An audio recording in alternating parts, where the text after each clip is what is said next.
నిర్వహించినటువంటి south India ప్లీనరీకి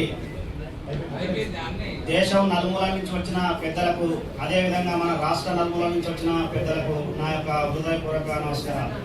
ఈరోజు ప్రతి ఒక్కరు కూడా ఇప్పుడు ఇక్కడికి వచ్చిన వాళ్ళు యాక్చువల్లీ మన జనాభా 40 లక్షల మంది ఉన్నారు తెలంగాణలో అని లెక్కలు చెప్తున్నాయి. కానీ ఒక మీటింగ్ పెట్టాలంటే ఎంతో కష్టం మీద ఒక 1000 మందిని జమ చేయాలంటే కష్టమవుతుంది. దానికి గల కారణాలు ఏమిటంటే చాలా మంది ఏమనుకుంటారంటే నేను ఇప్పుడు ఒక పవర్లో ఉన్నా, నాకు పవర్ ఉంది, నాకు సంఘంతో ఏం పని అని కొంతమంది అనుకుంటారు. కొంతమంది నాకు డబ్బు ఉంది, నాకు సంఘంతో ఏం పని అనుకుంటారు. కానీ ఆ పవర్ అనేది కొద్ది రోజులు ఉంటుంది, ఒక 5 ఏళ్ళు ఉంటుంది, 10 ఏళ్ళు ఉంటుంది.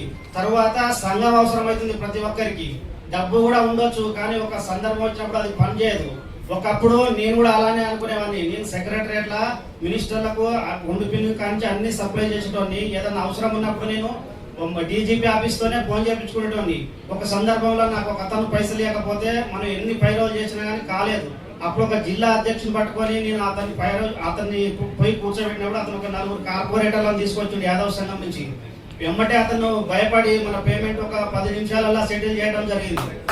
అయితే నాకు అప్పుడు అర్థమైంది సంఘం పవర్ ఏంది, సంఘం మనకు ఎందుకు కావాలని. ఈ సమాజంలో బ్రతకాలంటే మనిషికి వెనక ఒక ధైర్యం దమ్ము కావాలంటే సమాజం ఒక సంఘం అవసరం అని ఈ సందర్భంగా అందరికీ తెలియజేస్తున్నా.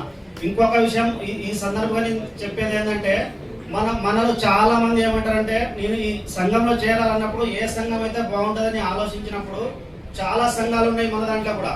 కానీ ఒక ఉన్నతమైన వ్యక్తి, ఒక ఉన్నతమైన భావాలతో పోరాడేటువంటి వ్యక్తి మేకల రాములన్న. ఒకప్పుడు అతను 30 సంవత్సరాల కిందనే ₹1,00,000 జీతం వదిలేసి ప్రజాసేవ కోసం ఓన్లీ యాదవుల కోసం పోరాడుకుంటూ ఆయన చేసే పోరాటాలను చూసి ఈ సంఘంలో నేను వచ్చి చేరడం జరిగింది.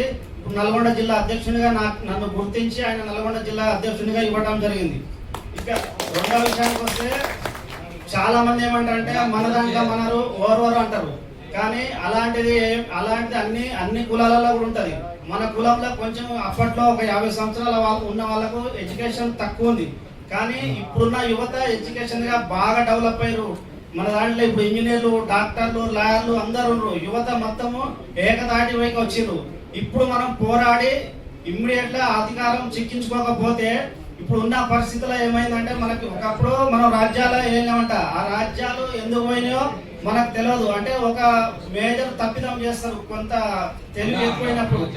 అయితే ఇప్పుడు మనం ఉన్న పరిస్థితి మనకంటే ముందున్న రాజ్యాలు పరిపాలించే వాళ్ళు రెడ్డిస్, ఎల్మాస్ వాళ్ళు అతి తెలివయ్యి పిల్లలని తక్కువగా అన్నారు. కర్నూలు కూడా అమెరికా, ఆస్ట్రేలియా పంపించి వాళ్ళు చచ్చిపోతే తలకొలి పెట్టేటోళ్ళు లేడు, ఉంటే పిల్లలించేటోళ్ళు లేరు. వాళ్ళు ఇప్పుడు నశించిపోయే స్టేజ్.